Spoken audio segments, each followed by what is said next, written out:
సభాయ నమః. మన భారతదేశంలో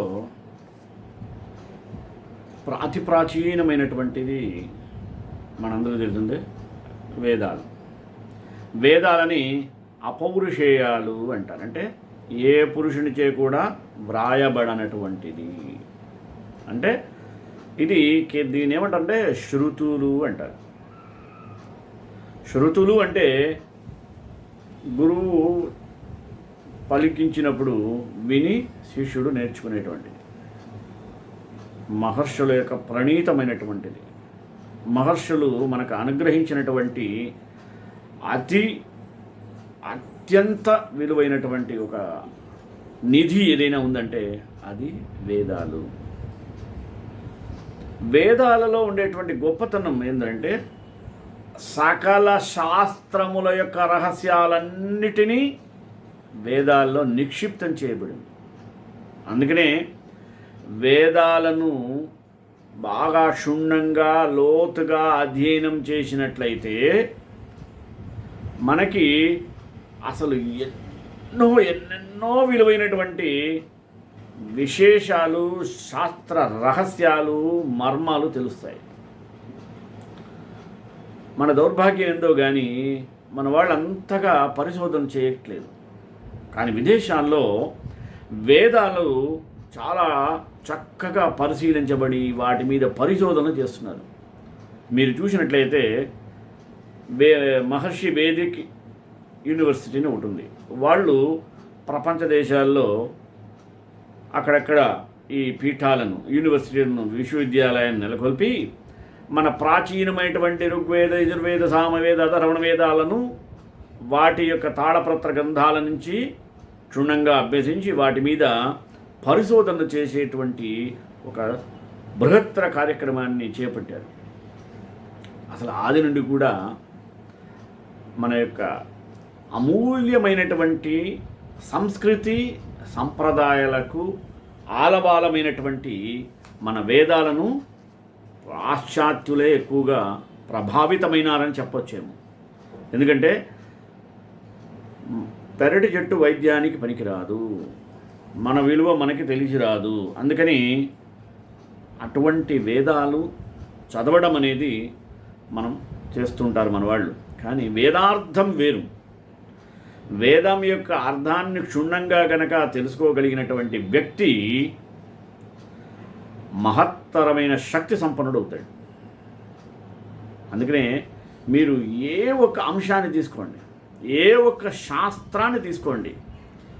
ఇప్పుడు ఆధునికంగా చెప్పాలంటే ఎంత ultra modern science and technology సంబంధించినటువంటి విశేషాలన్నిటినీ కూడా వేదాలలో ఆ రోజుల్లోనే, ఆ కొన్ని వేల సంవత్సరాల క్రితమే వేదాలలో సూచించబడినవి, నిక్షిప్త చేయబడినది.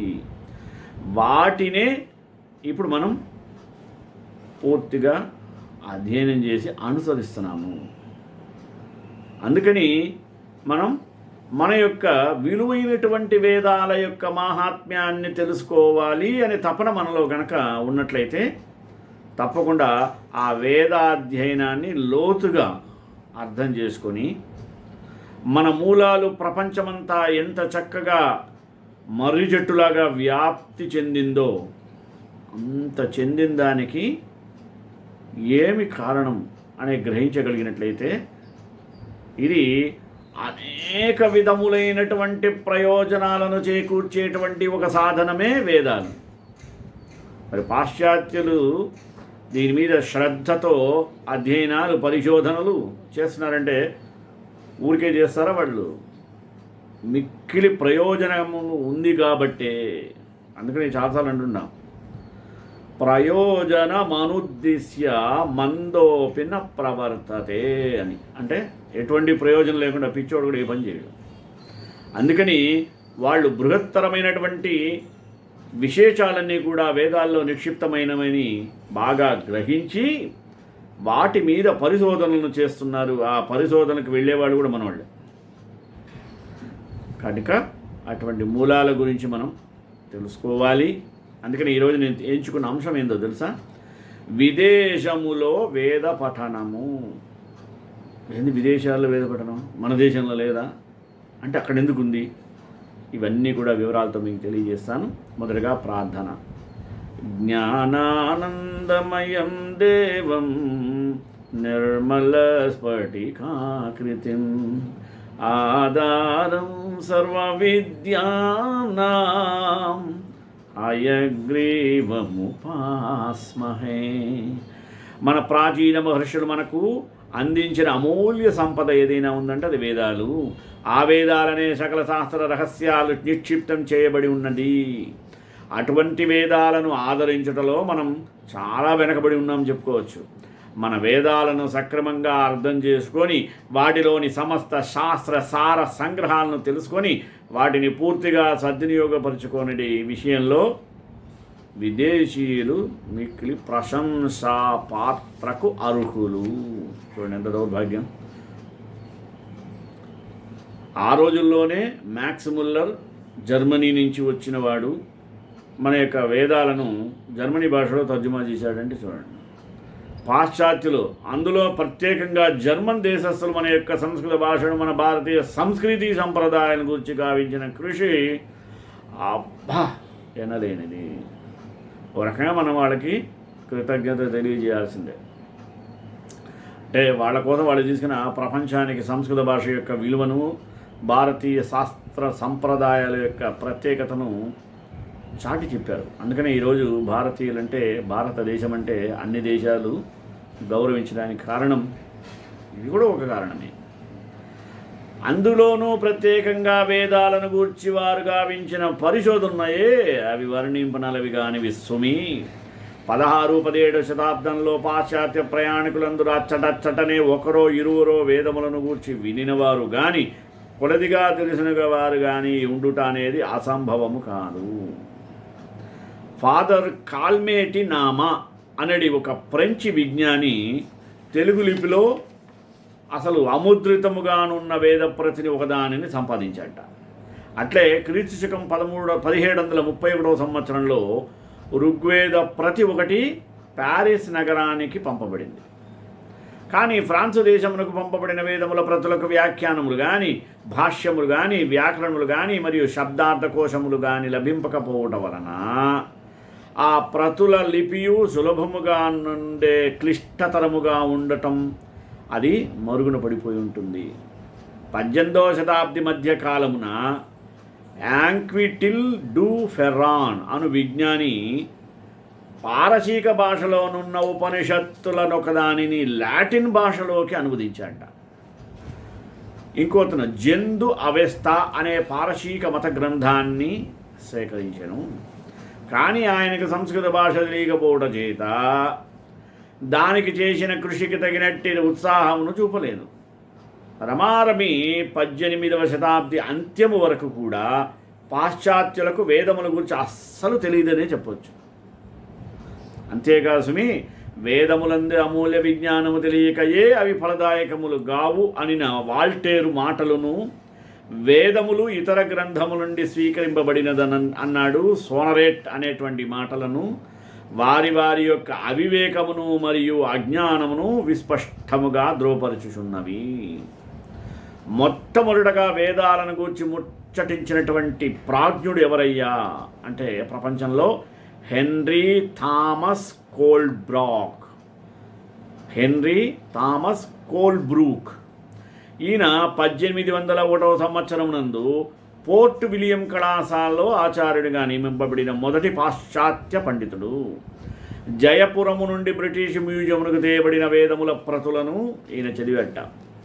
తత్ఫలితముగా కలకత్తా నుండి వెలువడు ఏషియాటిక్ రీసెర్చెస్ అనే పత్రికలో 1805 సంవత్సరం వేదములు హైందవుల పవిత్ర గ్రంథములు అను వ్యాసమును ప్రకటించెను. తన వ్యాసమునందు ఈ వివరణములు వేదముల గూర్చి కొంతవరకు ప్రయత్నించబడినది. వేదములను అన్నింటినీ విస్తారంగా ఉన్నవి. అందరి విషయములు మన శ్రమకు ఉచిత ఫలములను ఒసగన లేదు కదా. అయినను విజ్ఞాన పరిశోధనలకు పాశ్చాత్య పండితులు అప్పుడు సంశయ నివృత్తికి ఆ గ్రంథాలను ఆధారముగా ఉంచుకున్నారని పాశ్చాత్యులు ఆవేశాగ్నిపై చల్లని నీళ్లను జల్లారు. యూజనే బర్నాఫ్ అనేటువంటి ఫ్రెంచి విజ్ఞానవేత్త మాత్రమే వేదములను గూర్చి ఉత్సాహముతో దీక్షగా కృషిని గావించాడు. సుమి, ప్యారిస్ కాలేజీలో వేదముల గూర్చి పెక్కు ఉపన్యాసములను గావించాడు. ఆయన వేదముల వ్రాత పత్రులను సేకరించి బిబ్లియోటికా నేషనల్ అను గ్రంథాలయమునకు దాన్ని కానుక చేశాడు. కానీ దురదృష్టవశాత్తు వీనిని అచ్చివేయకముందే ఆయన పాపం పరమపదించాడు. అది కాస్త మూలపడింది. అయినప్పటికీ వేదముల గూర్చి ఆయన వసంగిన గంభీరోపన్యాసములను గోల్డ్ స్టకరు, రాత్, మ్యాక్స్ ముల్లర్ మున్నగు జ్ఞాన పిపాసులను బాగా ఆకర్షించింది. సుమి, వేద పఠనానికి ముఖ్యంగా ఉండవలసింది ఏంది? శ్రద్ధ. ఆ శ్రద్ధ కలిగిన వాళ్ళు వీళ్ళు. వేద పఠనమునకు భిక్షను సంగిన మహాత్ముడు ఎవరయ్యా? బర్నాఫ్ అని చెప్పడం పెద్ద అశయోక్తి కాదు.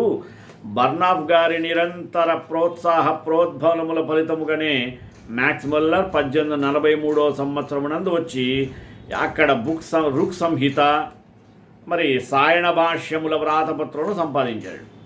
ఇదే సంవత్సరంలోనే కోల్బ్రూక్ గ్రంథమును ఆధారముగా చేసుకొని వేదములపై ఒక ఉత్కృష్టమైనటువంటి గ్రంథాన్ని ఏమంటారు? జుర్ లిటరాథర్ అండ్ జెస్చిచితే దేస్ వేడా అంటే రుడాల్ఫ్ రాతనాయన జర్మనీ భాషలో ఇది రాశాడు. అదే సంవత్సరం నందు ఇంకొక జర్మన్ పండితుడు యజుర్వేదము దాని వ్యాఖ్యానము అను గ్రంథాన్ని జర్మనీ భాషలో తర్జుమా చేయడానికి ప్రకటించాడు. క్రీస్తు శకం 1846 సంవత్సరంలో వేద పఠనానికి బర్నాఫ్ గారు మూలస్తంభంగా విలసిల్లాడు. విజ్ఞానవేత్త మాత్రమే అవి తెలుసుకోగలుగుతాడు. అప్పటి నుండి పాశ్చాత్యుల్లో వేద పఠనమునకు ఉత్సాహ ఉద్వేగాలు ప్రజ్వరిల్లినాయి. అందువారు తీవ్ర కృషి గావించటానికి నడుం కట్టారు. సుమి, ఇటువంటి ప్రోత్సాహమును పొంది 1846 సంవత్సరం నందు బెన్ఫే అనేటువంటి పండితుడు జర్మనీ భాషలోనికి సామవేదాన్ని, విల్సన్ పండితుడు ఆంగ్ల భాషలోనికి, లియాంగ్లాయిస్ అనే పండితుడు ఫ్రెంచి భాషలోనికి రుక్ సంహితను అనువదించారట. బ్లాటింగ్ రాత్ మహాపండితుడు సంస్కృత పదకోశమును ప్రచురించి భాషా సేవను చేస్తూ వచ్చారు. ఈ విధముగా అనేక మంది పాశ్చాత్య పండితులు ఉత్సాహ ఆవేశములతో వేదములను గూర్చినటువంటి పరిశోధనను గురించి శాస్త్ర సమ్మతముగా, చారిత్రకముగా దాన్ని ప్రాపర్గా ప్రచురణ గావించిరి. బౌద్ధ, క్రైస్తవ, మహమ్మదీయ గ్రంథముల కన్నను మిన్నగా వేదమును భావించి వాటి ప్రాచీనతను గడించుచు తమ ధనమును, కృషిని వేదాధ్యయనమునకే విరివిగా వినియోగించారు వీళ్ళు. ప్రతి జీవి యందు గుప్తముగా అనంత దివ్యశక్తిగానున్న బ్రహ్మాన్ని ఆవిష్కరించు ఋషిసత్తములు, తపోనిష్టా సంపన్నులు, యోగులు, సహజ సౌందర్య ప్రతిభా సంపన్నులకు వారి మధుర వచో మార్గమున ఆవిష్కృతమైనటువంటి పవిత్ర నిత్య ఆనంద గంగా ప్రవాహం ఏదైనా ఉందంటే అది వేదము. ఆర్యుల మనోహృదయములందు ఆశ్చర్యానందములను ఆవేశముతో ఆవిష్కరింపజేసిన సత్ అనే పదాన్ని గురించి ప్రబోధించు దివ్య రుక్కులే, మంత్రాలే వేదాలు అని విశ్వకవి రవీంద్రనాథ్ ఠాగూర్ కీర్తించాడంటే చూడండి. ప్రకృతి వికృతి ఫలితంగా భిన్న రూపములను దాల్చిన శక్తి యొక్క ప్రత్యంశములను శ్రద్ధాభక్తులతో, సఖ్య స్నేహములతో, సహనశీలములతో దివ్యత్వమును ఆపాదించి ఆరాధించిన కోమల విశ్వాసము, భక్తి శ్రద్ధలను ప్రదర్శించు భక్తుల యొక్క అనుభూతి వాటిని ప్రకటించడం కూడా వేదముల నుండియే కదా. మానవ జీవితాన్ని విస్తరించి వికాసవంతముగా మరియు దివ్యవంతముగా గావించు అద్భుత జ్ఞాన ప్రదీపకలు ఏదైనా ఉందంటే వేదాలే. వేదాలు మార్గనిర్దేశాన్ని చేస్తూ ఉంటాయి. ఏమని? సత్యం వద, ధర్మం చర, ఆచార్య దేవో భవ, మాతృదేవోపమా ప్రతీది శాసించినట్టుంటాయి, కానీ అవి ఆచరించవలసిన ధర్మాలు సుమి. అందుకే రవీంద్రనాథ్ ఠాగూర్ గీతాంజలి వేద విజ్ఞాన వీచికల ముద్దు బిడ్డయే అన్నాడు. వేదముల దివ్య భావముల యొక్క ప్రతిధ్వని ఆ గీతాంజలిలో స్పష్టముగా చూడొచ్చును. నవ్య సృష్టి ఆరంభమున సర్వ నక్షత్రములను తమ యొక్క ప్రథమ కాంతిచే ప్రకాశించుచున్న తరుణంలో ఆకాశ మార్గమున దేవతల సమావేశమై ఆహా పరిపూర్ణ చిత్తము వినిర్మిలానందము అని గీతాంజలి కీర్తించిన భావములు ఋగ్వేదమునందలి ఈ సృష్టి ఎక్కడ ఉద్భవించినదో ఎవరు ఎరుగుదురు? అటువంటి దానిని ఎవరు ప్రకటింపజారుదురు? విశ్వము తమ ప్రథమ ఉనికిని ఎట నుండి కలిగి ఉన్నదో ఎవరికి తెలియను? ఉన్నత స్వర్గము నుండి సమస్త విశ్వాన్ని శాసించు కర్తకు తెలిసేమో, బహుశా అట్లా కూడా తెలియదేమో. యో అస్యాధ్యక్ష పరమే వ్యోమన్ సో అంగవేదయది వా నవేద అను రుక్కుందే దాని మంత్ర ఫలితములే ఇది. ఓ జ్యోతి, నా జ్యోతి, విశ్వవ్యాప్త జ్యోతి, నయన చుంబిత జ్యోతి, మధుర హృదయ జ్యోతి అని ఉషస్సు గురించి ఆనంద తన్మయ పూరితుడై గానాలాపన చేసిన రవీంద్రుని కవిత వేద నినాద ఫలితమే కదా. ఇటువంటి ఆనంద సంభరిత ప్రశాంత భావాలు, సహజ సరళ కవితా మాధుర్యత, దివ్య ప్రభావ ప్రసరిత ప్రకటనములు ఆనాటి ఋషి పుంగవులకు సామాన్య ప్రజలకు నిత్యాలాపనములుగా సహజానుభూతులుగా విలసిల్లినవి. కానీ మన దృష్టమో మన దురదృష్టమో ఇటువంటి ఉదాత్త భావములు భారతీయ లేఖ మన ఎందుకు క్రమముగా దిగజారిపోతుంది. ఆ తర్వాత కవులు ఎందు గ్రంథకర్తల ఎందు ఈ పత్రమును విస్పష్టముగా మనం చూచుతూనే ఉన్నాము. ఇట్లు భారతీయ ఆధ్యాత్మిక దివ్య జ్ఞానాభివృద్ధి నుండి క్రమంగా దిగజారుచుండ పాశ్చాత్యులు తమ క్రింద దశ నుండి మరి అభివృద్ధిని సాధిస్తూ పోతున్నారు. చూడండి ఎంత ముందున్నారో వాళ్ళు. పాశ్చాత్యులు పరిణామవంతమగు వికాసమును బడేచుండా మనము క్రమముగా సంకుచిత భావం జాలముతోనే గడుపుతుంటాము. వైదిక ఋషులు, త్యాగులు, యోగులు, తాపసులు విలసిల్లిన కాలమునందు భారతీయులు ఎలా ఉండేవాళ్ళు? పూర్ణాయువుగా, సర్వసంపదలకు ఆలవాలముగా, ఆధ్యాత్మిక విజ్ఞాన వికాస నిలయములుగా విలసిల్లిరి. ప్రజలందరినూ తృప్తిపరచాలంటే తుష్టి పుష్టి జీవితములను హాయిగా గడిపే మార్గాన్ని వాళ్ళకి ఏర్పాటు చెయ్యాలి. అప్పుడే దానికి సార్థకత తోడవుతుంది. ప్రశాంతముగా సుఖంగా జీవితాలను గడపాలి. ఇహపరములను సమన్వయించి సమీకరించి శాంతి సుఖములను తమ జీవితాలను తాండవింపజేసుకుంటే అప్పుడు సుసంపన్నమవుతుంది. దాన ధర్మాలు, దయాదాక్షిణ్యాలు, నీతి త్యాగములు వారి జీవితములందు జీర్ణించి నిత్యాచారములుగా వెలుగొందినది. తీర్థయాత్రలు, పుణ్యక్షేత్ర సందర్శనములు, వ్రతములు, నోములు, సత్కాలక్షేపములు వారి నిత్య జీవితమునకు జీవితం కృత్యులుగా చెప్పబడుతుంది.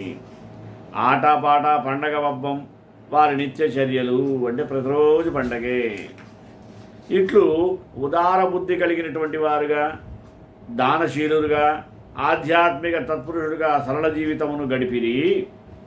పాశ్చాత్య దేశంలో ముఖ్యంగా జర్మనీ దేశములందు పండితులు సంస్కృత సారస్వత అమృతాన్ని ఆస్వాదించి భక్తి శ్రద్ధలతో మరియు ఉత్సాహావేశములతో వేదములను పఠించుచు ఆనంద సాగమున ఓడలాడదొడసాగిరి.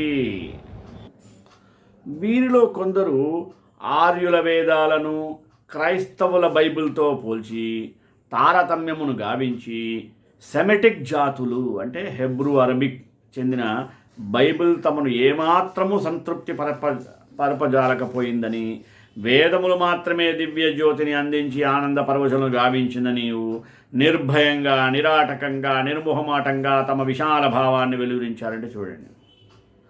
ఇంతేకాదు సుమి, జర్మనుల మగుమేమును ఆర్య సంతతి వారమే అని సగర్వముగా చాటుకునేవాడు. జర్మనులు భాషలు నేర్చుకునుట ఎందే మాత్రమే కాదు, వాటిని శీఘ్రముగా అలవర్చుకునుట ఎందును, మరియు వాటిని కుశాగ్రబుద్ధితో అర్థం చేసుకోవటంలోనూ దక్షత కలిగి ఉంటారు.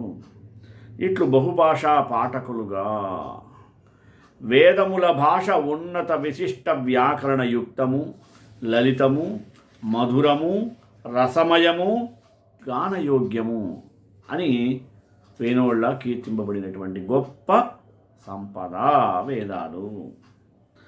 మరి భారతీయ ఆర్యుల వలెనే జర్మనులు ప్రకృతి సౌందర్యమును ప్రశంసించుచు అద్భుత ఆశ్చర్యాలను రేకెత్తిస్తూ విషయాసక్తులుగా వెలుగొందిన జాతి ఏదైనా ఉందంటే అదే ఇది.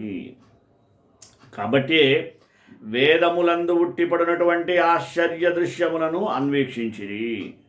ఆనాటి భారతీయ ఆర్యులు వ్యవసాయమునందు అభిలాషను, ప్రేమను చూపించేవాళ్ళు. మరి శ్లోకబద్ధ జానపదములను నిత్యము పాడుతూ ఉండేవాళ్ళు. ప్రకృతి సౌందర్యోపాసకులుగా విలసిల్లిరి. వారే ప్రకృతికి దివ్యత్వాన్ని చేకూర్చి కీర్తిస్తూ సమస్తాన్ని బ్రహ్మమయమనర్చారు. అగ్ని, సూర్యుడు, ఉషా, సంధ్యలు, ఆకాశము, పృథ్వీ, జలములను భక్తితో ఉపాసించేవారు. జర్మనులు వీరినే ఆకాంక్షించి కీర్తించి ఆరాధింపగడంగిరి. అందులకే రైన్ నదిని గంగా నదిగను, ఆ తీరమునందు నిర్మితమైన బాణ్ పట్టణమును వారణాసిగను భావించి తమ నామములను ఆర్యనామములుగా మార్చుకొని తామును ఆర్య సంతతి వారమేనని సగౌరవముగా చాటసాగిరి.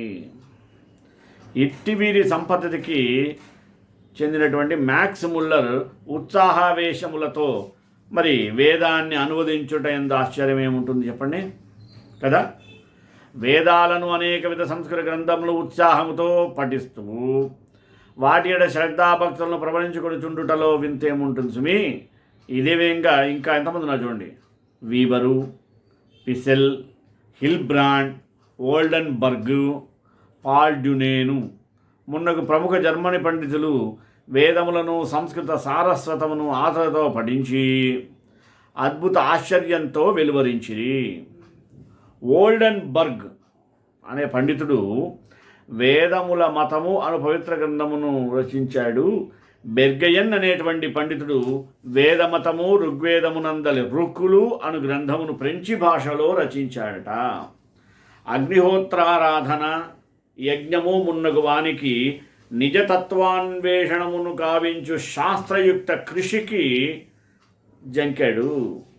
తదుపరి బ్రాహ్మణములు, ఆరణ్యముకులు, ఉపనిషత్తులు మున్నగు పవిత్ర గ్రంథములను ప్రచురించిరి. వైదిక ఋషులు, తాపసులు తమ తపోశక్తి ప్రతిభా విశేష విలక్షణముచే భిన్న మార్గముల అనుభవములను మరియు సాధనములను మూలమున బ్రహ్మము ఆ అనుభూతికి తెచ్చుకొని ప్రకటించారు. వేదములందలి బ్రహ్మమే ఉపనిషత్తుల యందు ఆత్మగా పేర్కొనబడినది. బ్రహ్మానుభూతి ఆత్మ ప్రత్యక్షతగా విలసిల్లెను. వేదమునందలి ఒక సామెత ఉంది, ఏకం సత్ విప్రాహ బహుదా వదంతి అనేది వాస్తవమే. ఒకటి ఉంటే చిలువలు పొలువులుగా మాట్లాడుతుంటారు. సర్వం ఖల్విదం బ్రహ్మం అని ఒక దివ్యవాణి ఉంది. ఉపనిషత్తులు ఏందే ఉంది, తత్వమసి అనిగా వెలువడింది. వైదిక ఋషులు తమ ఉగ్ర తపస్సుచే తపోనుష్ఠాన దీక్షా తత్పరులైన బ్రహ్మానుభూతిని బడిపడటం, ఉపనిషత్తుల కాలమున శిష్యులు గురువు సేవా తత్పరుడై గురు శిష్య సాంప్రదాయ శిక్షణా ఫలితముగా ఆత్మను గాంచదొడగిరి. బ్రాహ్మణములు కాలమున కర్మకాండకు, యజ్ఞయాగాదులకు ప్రాధాన్యత ఇస్తున్నటువంటి సమయంలో ఉపనిషత్తుల కాలము చాలా ప్రశస్తమైనటువంటిది. ఎందుకని? ఇది మిగతా కార్యకలాపాలను వెనుకనెట్టి ప్రత్యేకించి గురుసేవ అంటే గురు శుశ్రూషకు, విజ్ఞాన వికాసానికి ప్రాధాన్యతకు ముఖ్యత్వం ఇచ్చి విజ్ఞాన వికాసతను పెంపొందింపజేసింది. ఆత్మానుభూతికి జ్ఞానమే రాచబాట అని ఉగ్గడించింది. ఇట్టి విషయములందు జర్మనులు, ఫ్రెంచి వారు తీవ్రంగా కృషి చేశారు. తత్ఫలితముగా విట్నీ, బ్లూమ్ఫీల్డ్ మున్నగ అమెరికా వారు, మ్యాక్డొనాల్డ్, కీత్ మున్నగ ఆంగ్లేయులు, కాలండ్, వీబరు మున్నగ పండితులు సంస్కృత సారస్వతమును అపార కృషిని గావించిరి. ఇట్లే పాశ్చాత్యులు తమ సర్పశక్తిని ధనమును దారబోసి సంస్కృతి విజ్ఞానమును సంపార్జించుకొని ఉన్నతాభివృద్ధి పొందుచుండగా, భారతీయులకు మనం మాత్రం చేసేదేమో చెప్పండి, వనర్చుకునేటువంటి ప్రత్యేకతను సంతరించుకోవాలి. నవీన విజ్ఞాన నాగరికతావేత్తలమని విర్రవీగేటువంటి కొందరు భారతీయులు ఆంగ్ల మానసపుత్రులుగా ఆంగ్లేయులకు దాస్యమునర్చుచు వారిని అనుకరించుచూ ఉన్నారు.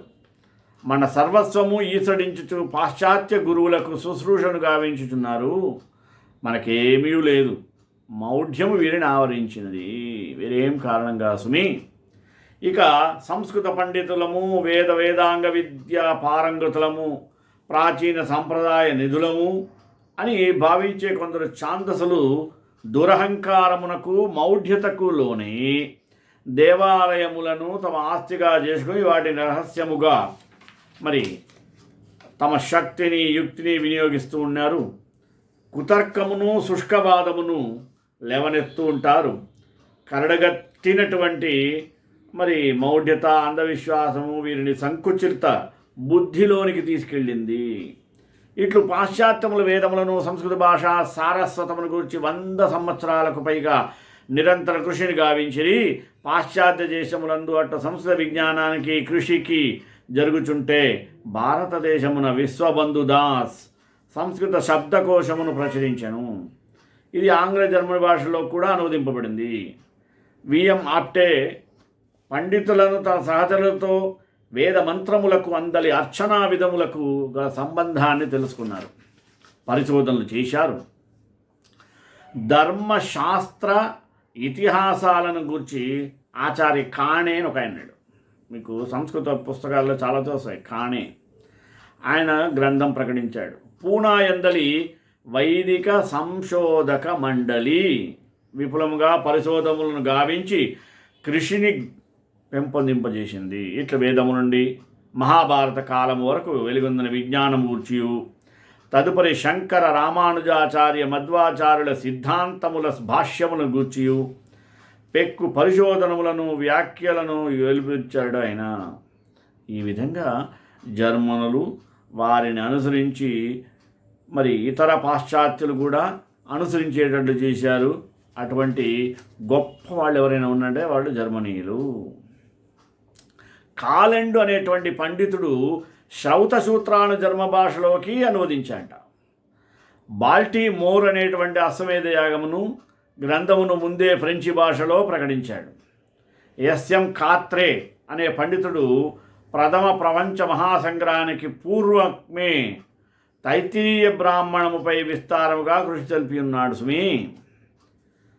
మరి అటువంటి ఆయన ఎంత గొప్పగా ఆశించి ఆ గ్రంథస్థం చేశాడు చూడండి.